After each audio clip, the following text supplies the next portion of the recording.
Hi, this is for Chapter 5, Sale of Business. Um,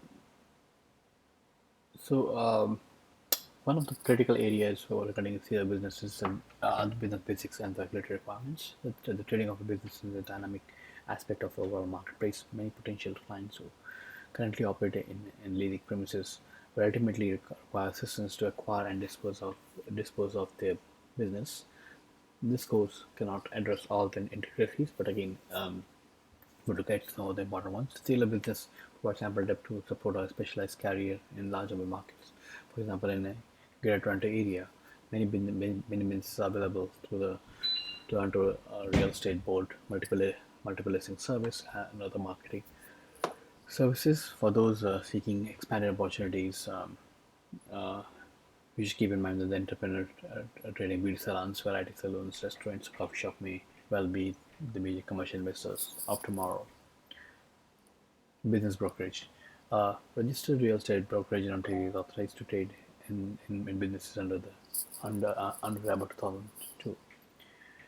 A business is defined as an undertaking carried on for gain or profit, including any interest and any such takings.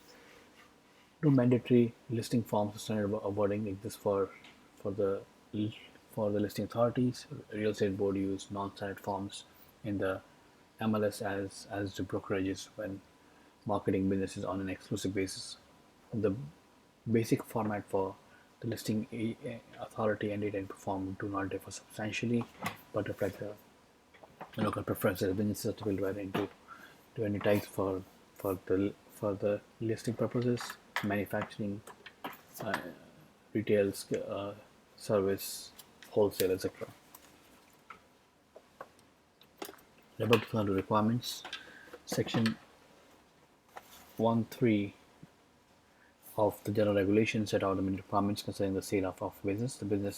The buyer must receive uh, prior to the binding agreement a profit and loss statement for the past 12 months or since business was acquired by the person disposing it, a statement of assets and liabilities, and the list of items not that are not included. So to recap, as a part of general regulations, a profit and loss statement is required for the last 12 months, a statement of assets and liabilities, and also the list of items not included.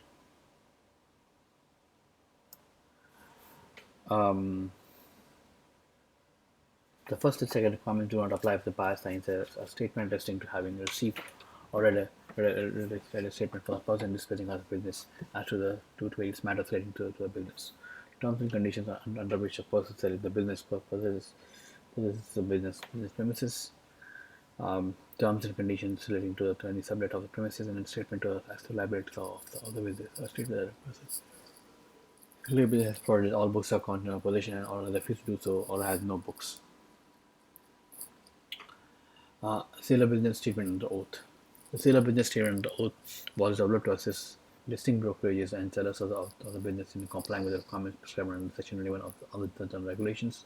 In situations where the financial statements for the business are not delivered to the buyer, the statement under oath is completed by the seller and delivered to the person acquiring the business before a binding agreement of purchase or sale can be signed by the party. The form requires a declaration under authorizing who is the owner of the business, whether the business premises are leased or owned, what portion of the business premises, if any, is sublet, liabilities, if any, if there are or not books of account for the business, and an explanation of why the financial statement is not being delivered to the buyer. The bottom line, what portion of the form contains a waiver to be completed by the buyer if he or she does not require the seller to comply with Section 2 of this, Section 2 of the Section 11 of the General Regulations. So to recap, the Reba 2022 requirements are state that a profit and loss statement for the past 12 months must be delivered to the buyer. It should also have the statement of assets and liabilities and the list of items which settlers are not included. Again, the first and second requirements don't apply if the buyer signs a statement attesting to having received from the seller statement as to to the liabilities and statement of all banks and accounts. And in addition, there's a form from ORIA, which is ORIA Form 503, seal of business statement under oath. In situations where the financial statements of the business are not delivered to the buyer, seller completes the statement under oath, and delivered before signing a binding agreement. So essentially, it has the details of the owner of the business premises, whether it's lease, owner, sublet, liability, books or accounts, if any, and and the waiver that the buyer is going to sign. Coming on to the next part, which is part B, or rather the next section, selling a business shares and assets. A key factor in selling a business is establishing whether the shares of the business or assets are to be sold. If the share in the corporation are being sold, the buyer assumes all assets and liabilities. He or she will have the use and the benefit of such items as the company name, copyright leases, and real estate, unless otherwise agreed. If only assets are sold, the seller normally assumes responsibility for any existing debt, accounts payable, but also retains all account receivables. The buyer acquires the remaining assets, which are equipment, inventory, and goodwill.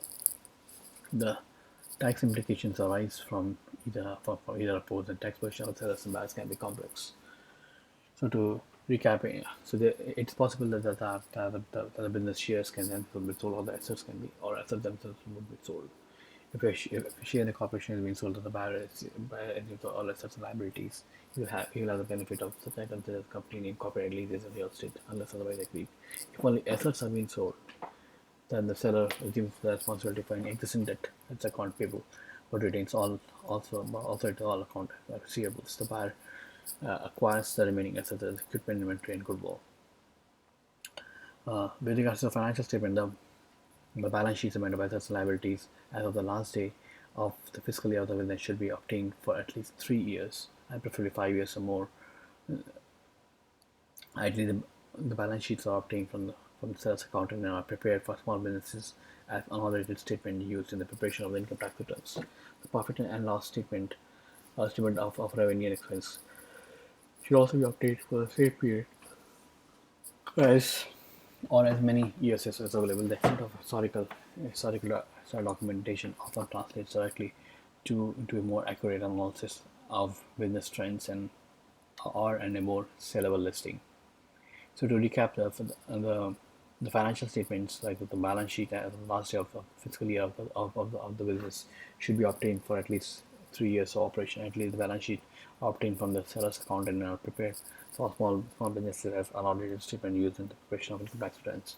Profit and loss statement of revenue should also be prepared for the same period or as many years as applicable. The extent of historical financial documentation often translates directly into more accurate analysis of business trends and more sellable listing. Fixtures and chattels. The prudent registration should be the list of fixtures, chattels, and other assets like included in the sale, not included in the sale.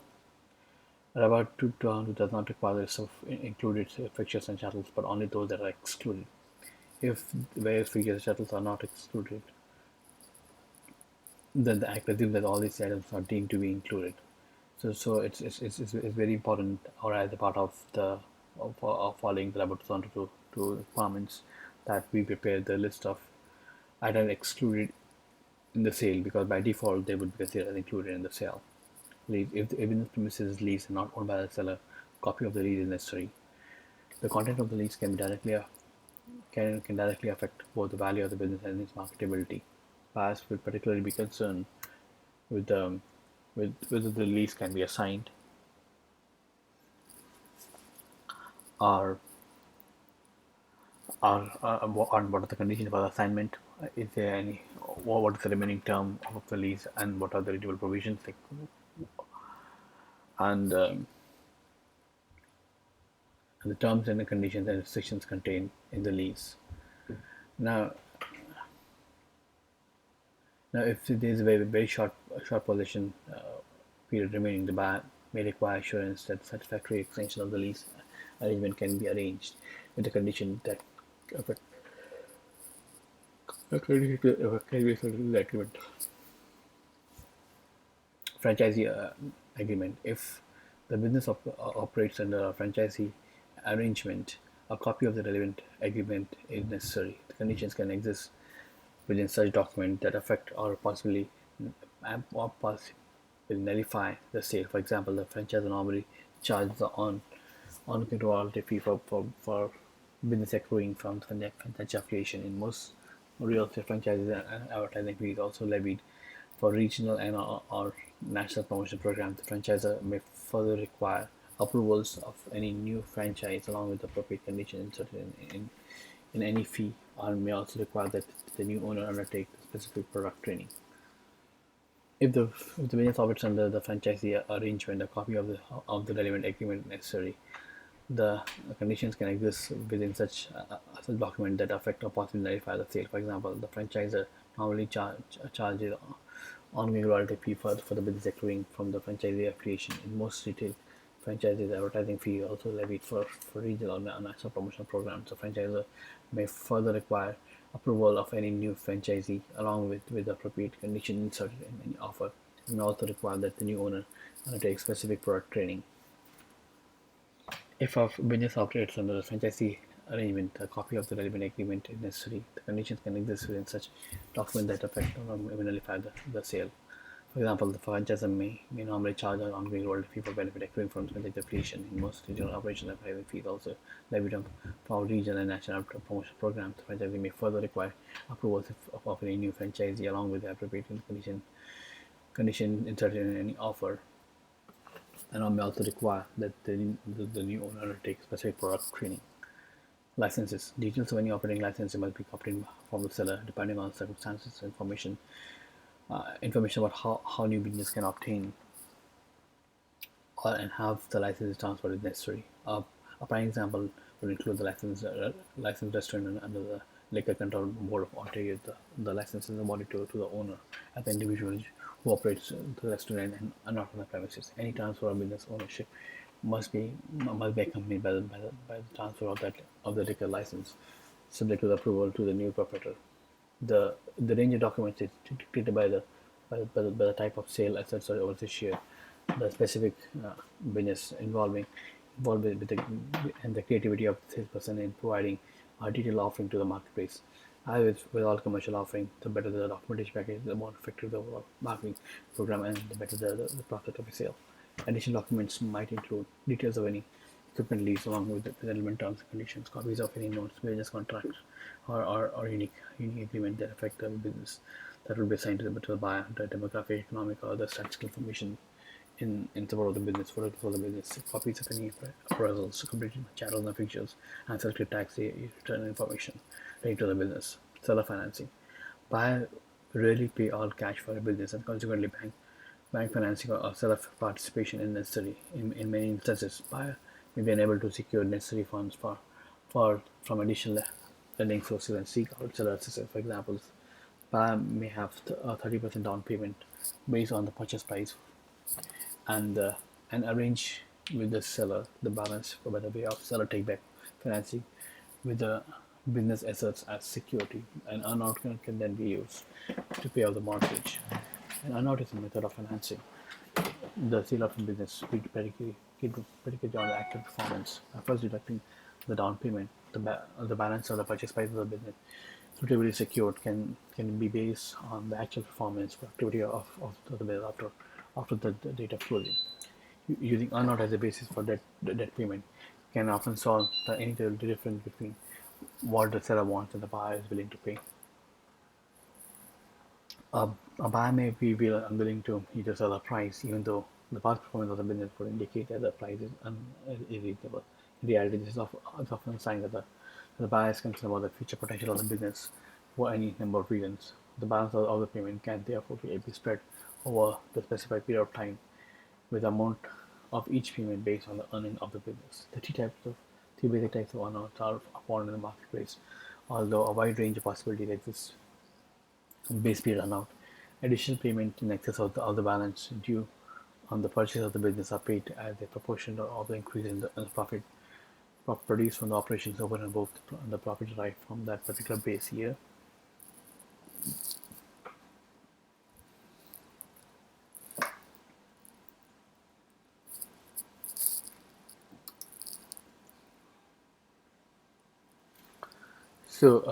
To recap what earnout, earnout is a method of financing the sale of a business predicated on the actual performance by first directing the down payment, the balance of the purchase price of the business suitably secured can be based on the actual performance of the business after the date of the closing. You are using earnout as a basis for debt payment. You can often solve the inevitable difference between what the seller wants and what the buyer is willing to pay. A buyer may be unwilling to meet the seller price, even though the past performance of the business would indicate the price is reasonable. In reality, this is often a sign that the buyer is concerned about the future potential of the business for any number of reasons. The balance of the payment can therefore be spread over a specific period of time, with the amount of each payment based on the earnings for the business.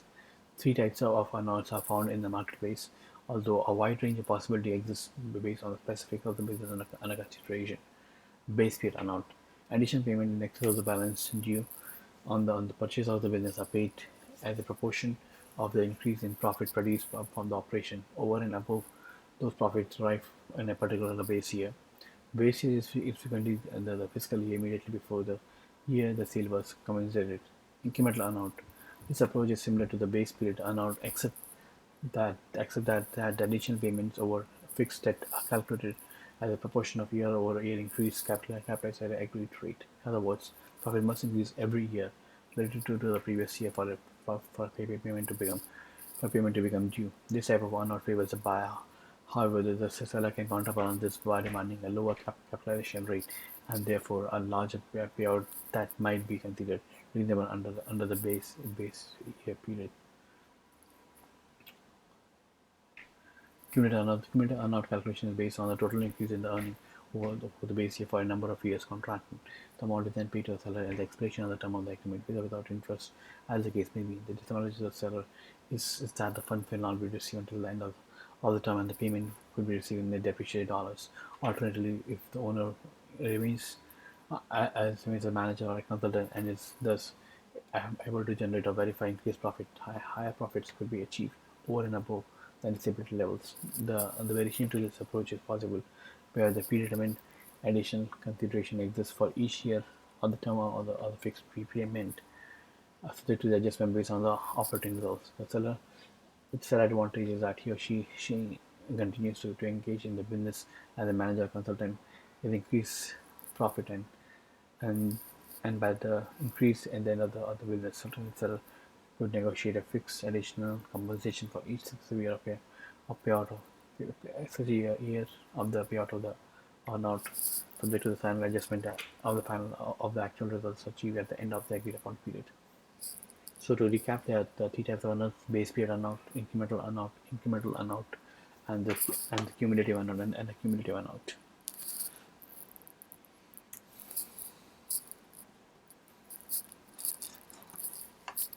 Let's go over the next section of business valuation. So business valuation typically focuses on the gross income, cash flow, and more refined measures depending on the business type and sizes.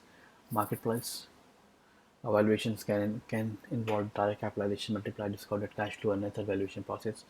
Overviews are provided, but again, in case of a direct capitalization, net operating income generated by the business is capitalized over based on the market research involving annual sales comparable sale prices.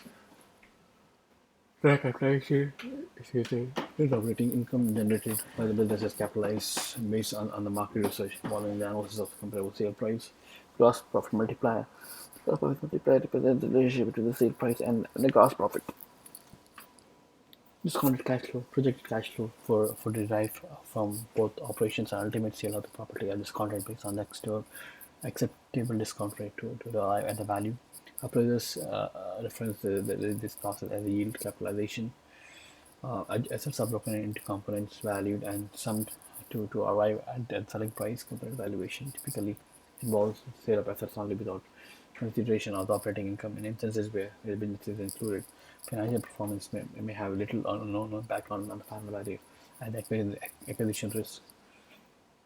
can equal or even exceed any value in earning. Adjusted book value or asset valuation techniques vary significantly in the marketplace.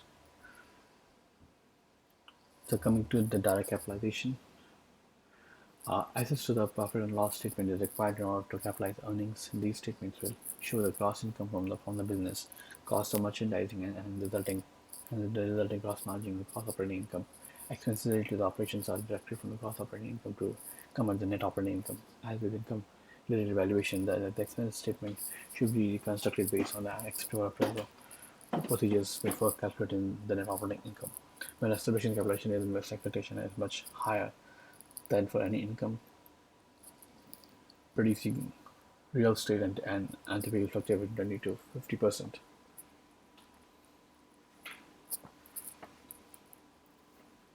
Graph profit multiplier. The graph profit multiplier is often is uh, is is often popular as little or more than the gross profit may be available regarding the comparable sale and capitalization is not possible. For example, the purchase price of a business may reflect 3 years of gross profit producing multiplier of 3. That doesn't drive the gross profit multiplier from the sales of the comparable business. Working with the profit variances. A significant variance in the profit has occurred in the past few years. A weighted average can be applied proportion to account for these variations as the business demonstrates consistent profit over several years, but the exception exists in only one or two attempts to analyze underlying reasons. The major road repair, media business, recessionary period, high interest rates, or adjacent competition.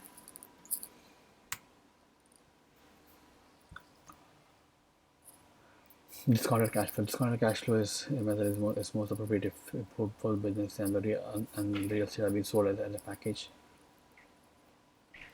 but can apply to situations in the sale of a real estate and a business.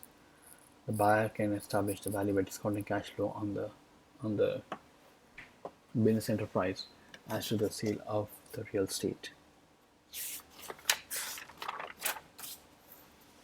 So to recap, with regards to business valuations, there's the direct capitalization, in which the net operating income is capitalized over based on the market research involving comparable sale prices. Again, direct capitalization required profit and loss statement. Gross profit multiplier represents the relationship between sale price and the gross profit. Discounted cash flow is basically projecting the cash flow derived from both operations and ultimate sale, which are discounted based on the acceptable discount rate. Both businesses and the real estate sold as a package. Any adjusted book value or asset valuation, assets are broken down into components, and the valuation involves sale of assets only without consideration of any operating income used when low or the negative return profit exists. So again, in case of adjusted book value or asset valuation, the valuation techniques are normally associated with the sale of a business and are determined to the analyzing components part of the enterprise. The exact combination of components and relative importance is often determined by negotiating instance of the other parties and type of business involved. With no hard and fast rule exists, emphasis is placed on the actual values of the equipment, fixtures, inventory, and assets, while a sale with the business may or may not be included. Adjusted book value or asset valuation are frequently used to evaluate a business, particularly when a low or even negative return profit exists. So, in the adjusted book value, is used when the business marginal potential are not, but a notable retained earnings. Retained earnings represent value that you receive in the purchase of the business and may be included as a part of the overall adjusted book value. The book value or the fair value of the asset component is summed to arrive at the final estimate. Fair value is the amount by which an asset could be bought or sold between parties with reference, given its frequent use by the accountant when the assets are fairly valued for the purpose of financial reporting. Without delving too much into semantics, fair value is the accounting profession. In the accounting profession, market value is real estate brokerage are roughly equivalent. Methods of calculation: tangible net worth between earnings is obtained from the latest assessment of assets and liabilities. This amount is used as a component in arriving at a final value. Additional asset value should then be analyzed either at a book value or at an adjusted value that is more adequately reflect the fair or the market value inventory at cost and a fair value equipment fixtures at cost of fair value leasehold improvements at the cost of the fair value.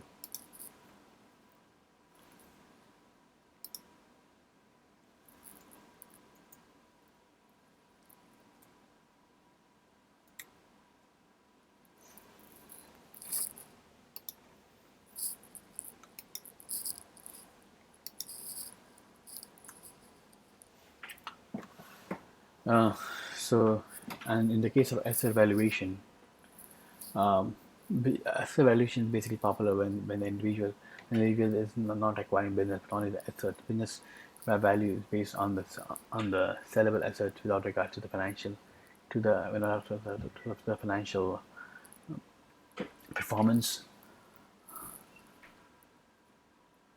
So, and there are also other alternative business valuation methods like liquidation methods and the formula method. But again, in the case of asset valuation of a businesses are valued only based on the sellable assets without regard to the financial performance. Inventory equipments, fixtures and expenses are analyzed separately with no consideration in the operating business, as it normally excluded from the sale. Obviously, the seller will want highest figure, buyer the lowest. The amount paid for the assets largely depends on negotiating strategies of both the parties, as with the adjusted book value. Bargaining typically ranges between the book value and the fair value of the assets. Asset valuation is a popular technique to use to build on assets. A wide range of calculation methods are found in the marketplace. Asset valuation can involve various values in legal interest. Assuming a business has 2,000 square feet of particular um, but a favorable rate of $7 per square feet for 4 years, and the current market rate is $15. So the current rate remains. If the current rate remains 15, then the legal benefit is about $64,000.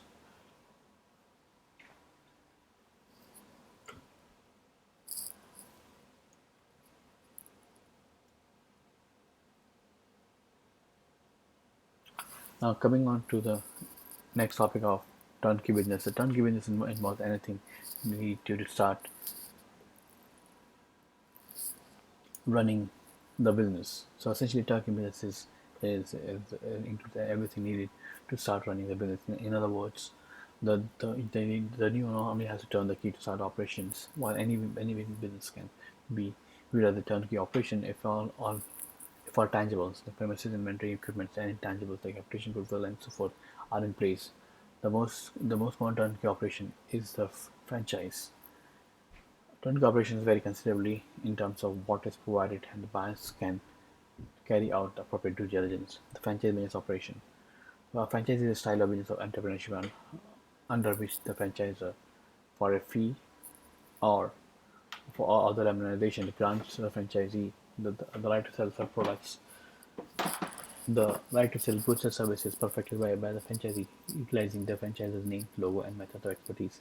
Franchising provides a small business person with ready-made image, startup, and operating support mechanism, along with technical expertise in marketing. The extent of franchise involvement varies depending on the specific needs or other product offered. The fastest growing franchisees are those that offer comprehensive business format, including training and ongoing management support. Participation in a franchise system gives the buyer inside information of the industry expert assistance inside location and fully operating and marketing technique. Franchising succeed for many reasons, including cooperative advertising, collective buying power, rapid market penetration, and widespread visibility. The success of franchising is usually dependent on the market penetration to ensure maximum image building. The cost of establishing a franchise system is substantial. Marketing and advertising costs are high, but franchisers may develop two-pronged marketing strategy: one for marketing the franchisee opportunity, another for promoting the goods and services to the end user. The benefit of franchising ownership can be roughly grouped under seven categories: business format, franchisee expansion, image, training, operating assistance, good purchasing, and business value appreciation. In terms of the business format, the franchisor provides a complete format to assist both in the startup and the ongoing operation. The format includes such things as a trademark and logo, marketing techniques, operating system, physical layout, personal structure, and product selection. Franchise expansion. The rapid growth of franchise increases the likelihood of success in the franchisee. The degree of flexibility are afforded with both franchisee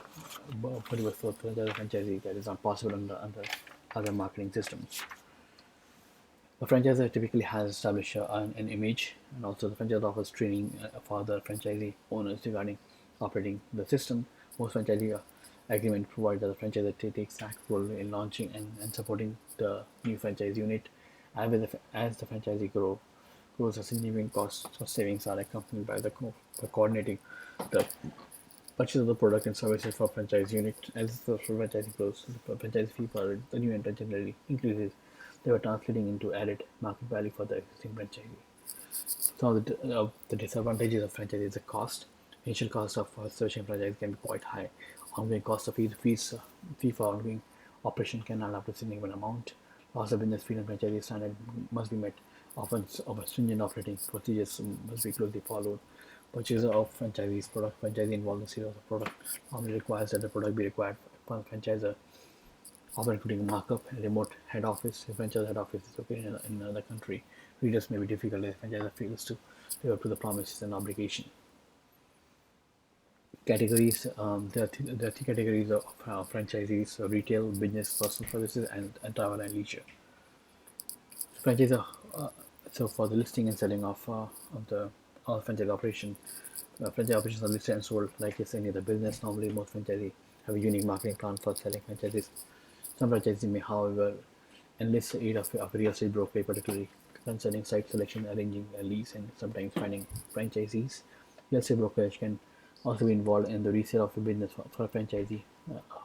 For the franchise, the franchise fees paid by the franchisee must be taken into consideration by evaluating the business to arrive at the listing price.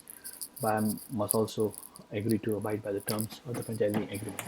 In any resale, the registration should read franchisee documentation carefully. Many franchises will want to maintain control over a particular valuable location by taking head lease on the site and subleasing it to the franchisee. Accordingly, the franchisor will have the considerable control, including insistence on standard sublease forms. Some franchisee arrangement agreement provides that the franchisee is strictly personal to the franchisee and is not assignable to others without the franchisor prior approval. So to recap, listing and selling. Franchise operations are listed and sold just like any other business. Normally, most franchises have unique marketing plans. Real estate brokers are involved in the resale of businesses for the franchisee. The franchisee fee to the franchisee must be taken into consideration by evaluating the business to arrive at the listing price. In any resale case, however, the resident should read the franchise document carefully. Many franchisors will want to maintain the control over a particularly valuable location by taking on a head lease on the site and subleasing it to the franchisee. Accordingly, the franchisor will have a considerable control, including insistence on standard sublease forms. Some franchise agreements provide that the franchisee is to be personal to the franchisee. Franchisee is by the franchisee and not sustainable to others without the franchisee prior approval. The license must be intelligent in their review of franchise documentation to ensure that the marketing efforts can result in a successful sale. In terms of additional guidelines, the business terminology. Every specialty has a specific terminology, and sale of business is no exception. TMI is equal to tax event and insurance, and takes the form of additional rent. For example, in the typical MLS listing would be the net rent of 2,732 per month and a TMI at 9.50 per square feet leased to 20,000, including escalation on a 3 by 3 renewal. So it basically means that the base rent is 2,730 per month with tenant responsible for tax and insurance. TMI cost is 9.570 per square feet per year. Lease expires in 2010 with escalations each year based on the CPI escalator, using 1998 as a base year. Lease renewal possible for 2 consecutive 3-year period at then market rents.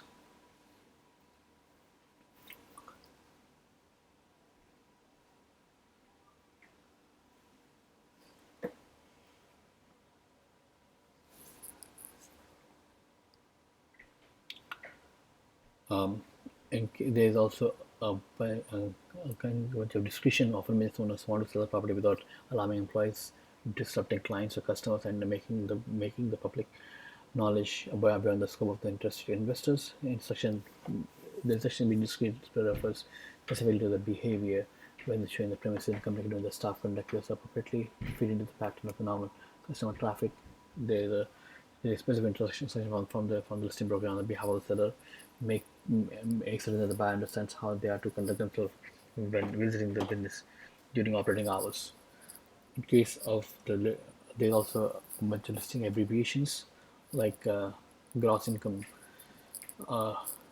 sales and operating income, net income, 85 sellers. And we also need seller documentation. It's important that we analyze the documents in details.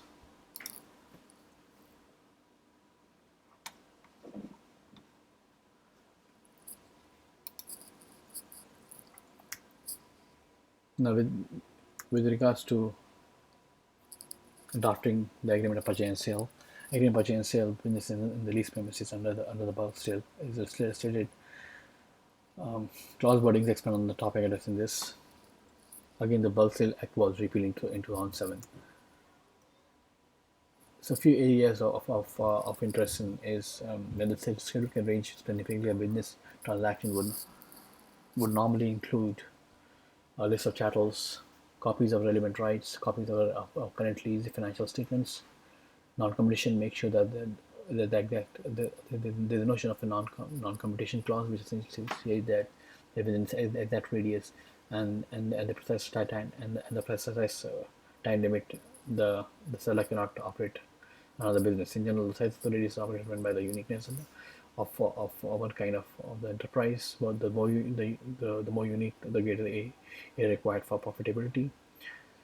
A specialty bathroom boutique would demand a greater radius than a variety store on a mini mart. Searches allow sufficient time for title searches.